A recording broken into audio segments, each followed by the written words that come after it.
welcome to the Community Collective podcast. I am Johnny B. Good, the flip-flop agent, and I am joined today with two very special guests, one being my co-host, Mr. Travis Howell, the Executive Director for the Davison Area Chamber of Commerce, and all things community related. And we have a very special guest this morning. Alicia Hensley decided to take a little bit of time out of her very busy day and have a chat with us. Travis, why don't you take it away and let's get started.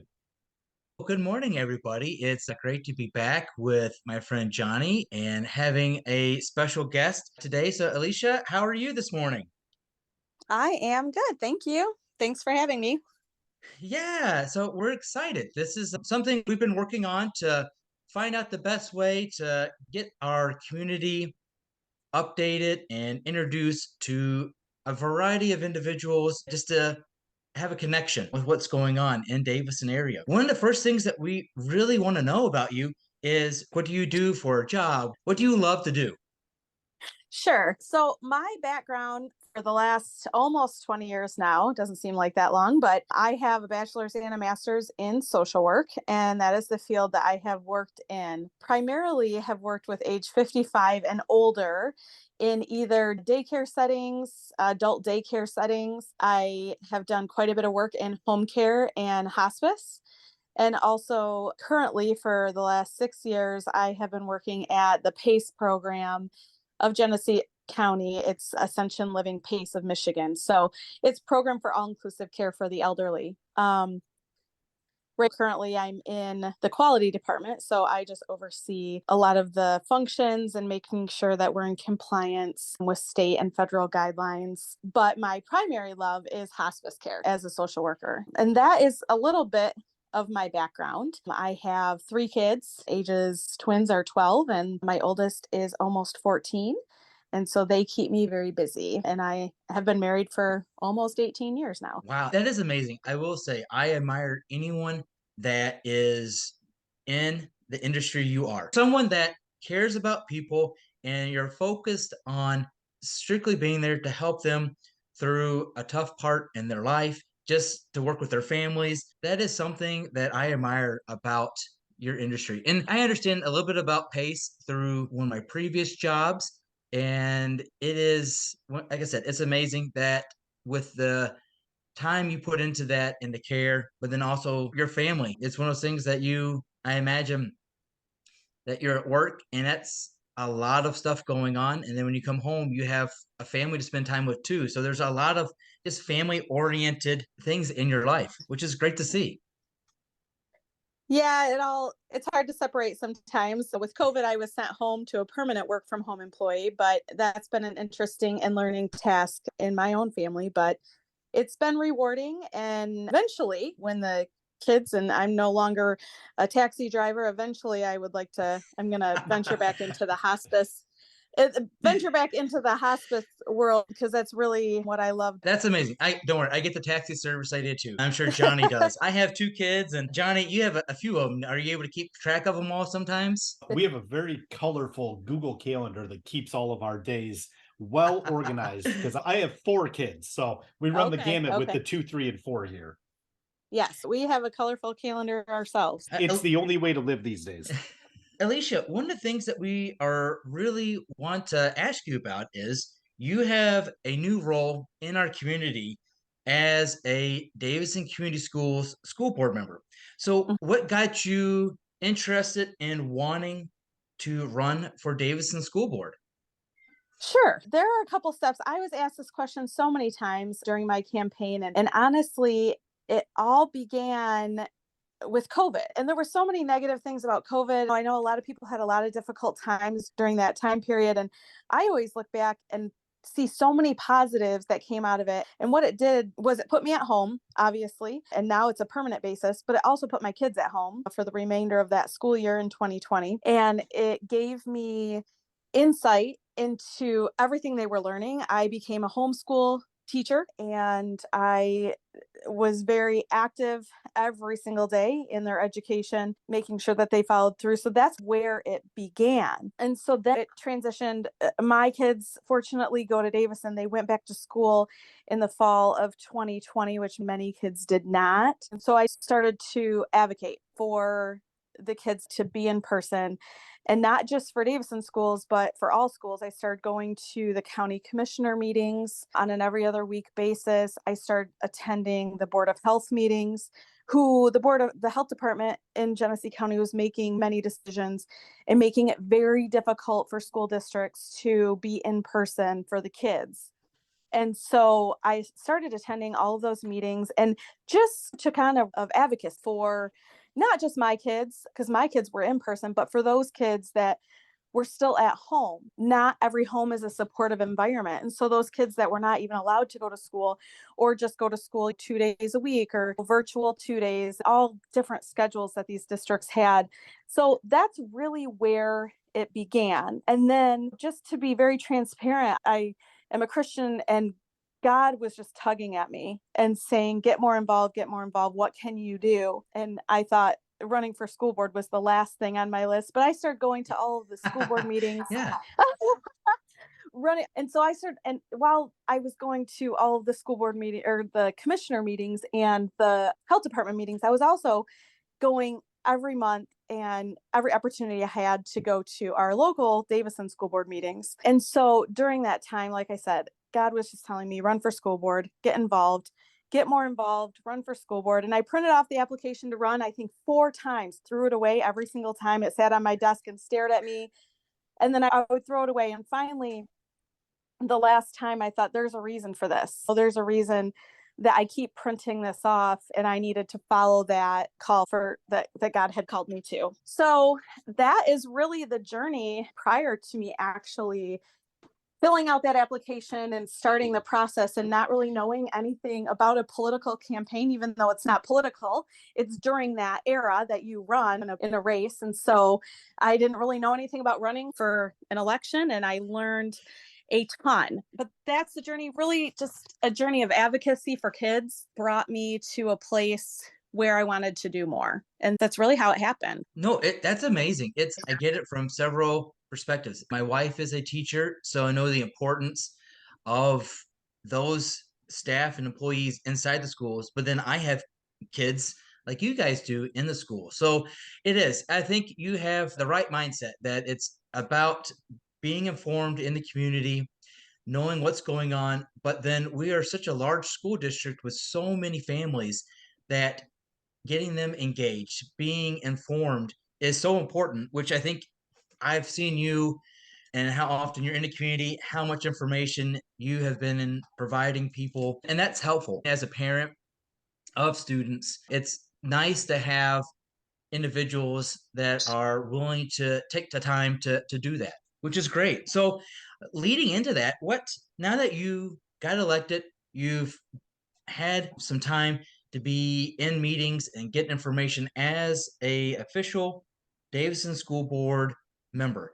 What are some of the topics that you are really focused on in your new role?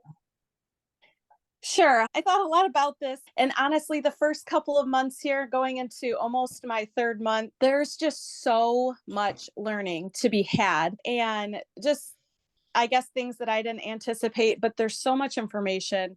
And I'm not an educator. I don't claim to be an educator. And so really, just one of my main focuses is learning as much as I can right now from the staff themselves, from the educators, and from the current board members that have been there for years.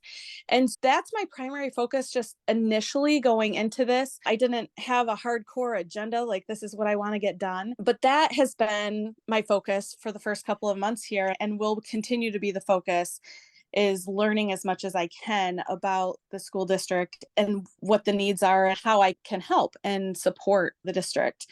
And obviously, a large component of my campaign and a large focus of mine in general for my entire career has been the mental health services.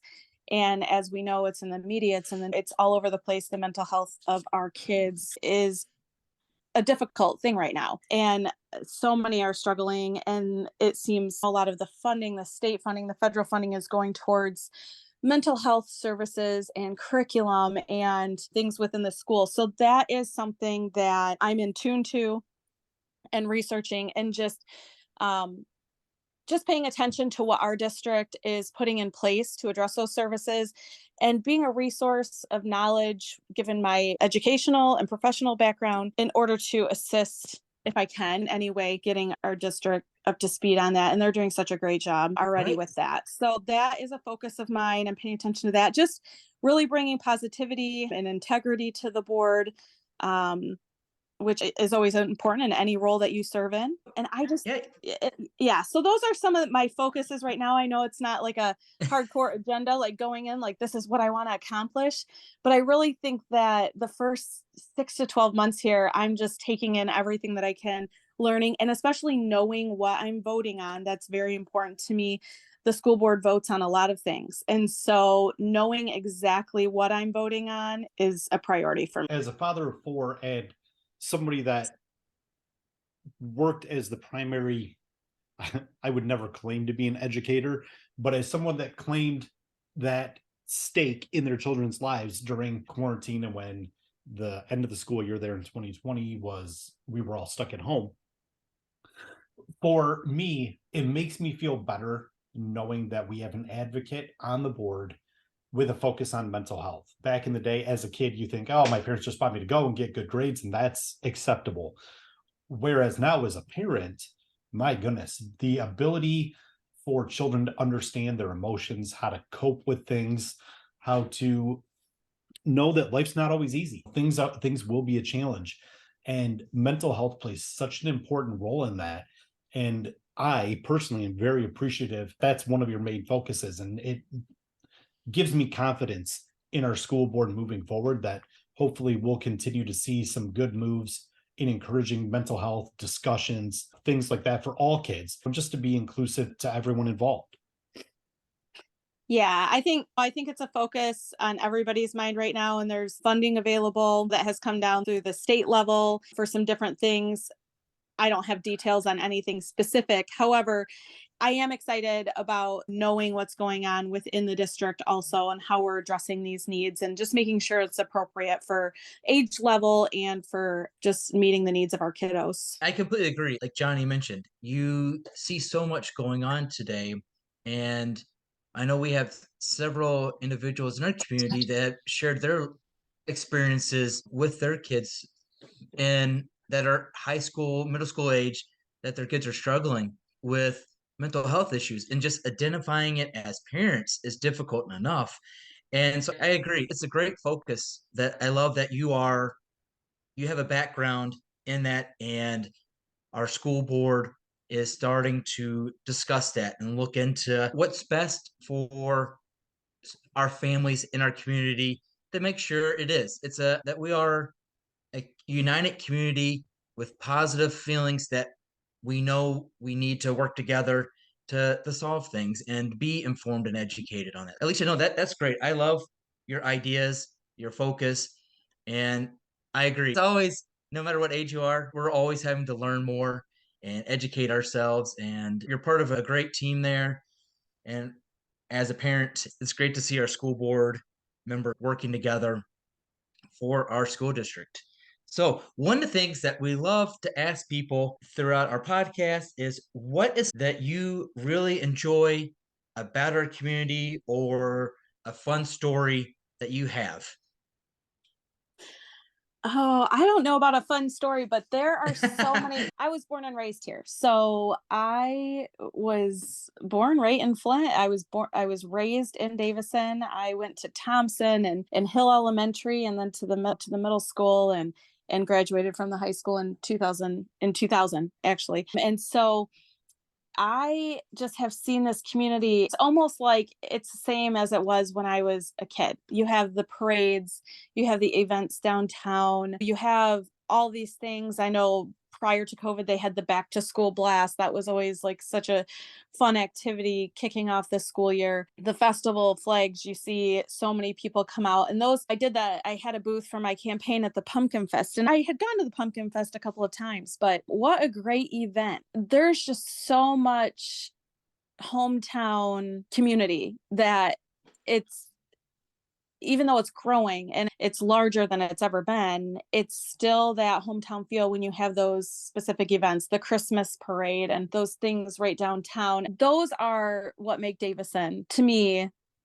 so important. You have a community that wraps their arms around people in need. I belong to some Facebook sites where it's Buy Nothing Davison, or just things that where somebody will put something on there that they need it, and automatically our community just gives it to them or finds something to give to them. And I think that's very unique. And maybe it's that way in other communities, but I think it's unique to our community that even though the area has grown so large, there's still that hometown feel with great events and great people.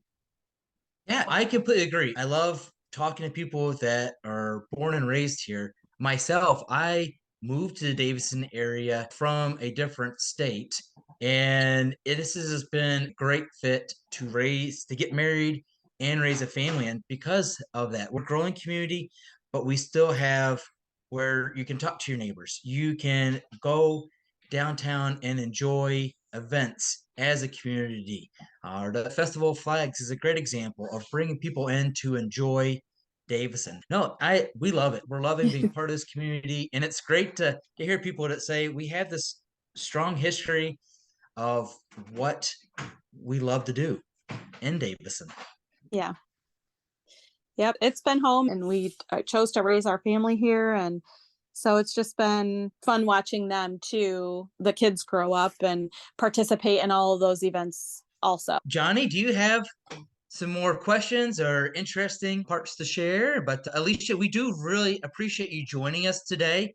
This is a great way to engage our community, and it means a lot that you took some time out of your day to join us. Yeah, absolutely. Knowing that our school board, both in the past and presently, have some real strong people on it, it's good to know that we've got a community advocate, somebody that understands our community, that has kids at the school ready to embrace these changes, both positive and have those difficult discussions as well. So I think that our school board is in one of the best positions it's been in a long time. And we do truly appreciate the work, because Lord knows I do not want to be on the board of the school. Yeah, we do. From what I can tell, like our board is great. It has some really great people on it. And the most exciting thing for me with the November election, when Curtis and I were elected, is that two people were elected that have kids actively in the school. And Yep. that was a very exciting thing. Prior to that, there were people on the board that had kids in the school or people who have grandkids in the school. And so they did have connections, but there was no school board member that had active children within the district. So I think the November election was very exciting for that reason. And I do think the people on the board are some really great people. So I think you're correct, Johnny, in saying that we do have a great board moving forward. Yeah. Yeah, So Alicia, absolutely. one question before I forget. Sure. If someone wants to attend a school board meeting here in Davison, where do you guys usually meet? And is there a certain day of the month that you guys meet at? Yes, it's the first Monday of every month at 6 p.m. And currently we're meeting in the Davison High School auditorium. And so that's where you can find us. But you can go to the Davison Schools website, and there's a link to the school board where you can find the entire schedule of meeting dates. So usually the Friday before or even a week before, the agenda would be posted and the information is on there. And then if you want to catch up and you're not able to attend the meeting, the week after the meeting are posted for the community to have access to and see. That's fantastic. And I'm going to climb up on my soapbox here for just a hot second and say, listen, to those of you that are listening to the podcast and you have thoughts, opinions, suggestions, whatever else, don't just be a keyboard warrior. Don't just get on our local Davison pages and just badmouth these people that have opted to give their time and energy and effort to our school board. Go to these meetings, make your voice heard, have these discussions, if there is something that's on your mind or on your child's mind, by all means, I truly believe that the board would be receptive to anybody that would go. But don't just get out there and just start bashing people or talking about others, because it is so easy, whether it be on Facebook or anywhere else. Put your money where your mouth is, show up to these meetings and be a part of the change. Hate for others, for yourself, but be vocal at the point in time at which it matters. And that's at the school board meetings. Yes, thank you, Johnny, for saying that, because I actually think, from what I've gathered, the school board really enjoys the community coming to the meetings. And I know personally, I would love to see more community members at the school board meetings rather than reading about things on social media. So thank you for saying that. And like I said, those meetings are posted, and it's typically the first Monday of every month at 6 p.m. But that's fantastic. And again, allow me just to express our thanks. Both Travis and I want to thank you so much for coming on today. I know you didn't really have a great idea of what to expect, but That's hopefully you found a little bit of value in this. And again, we just want to get your information, your thoughts out to the community and let everybody know that we are, as a community, very approachable. We want to be Absolutely. able to address any of these issues, and we want people to feel as though they can reach out to any of us at any point in time. So this was great, and I appreciate you taking the time today to meet with us. All right. Thank you for having me. Alicia, enjoy your afternoon, and everybody remember to shop local and support local. Absolutely. Thank you so much. Thank you. Bye, guys.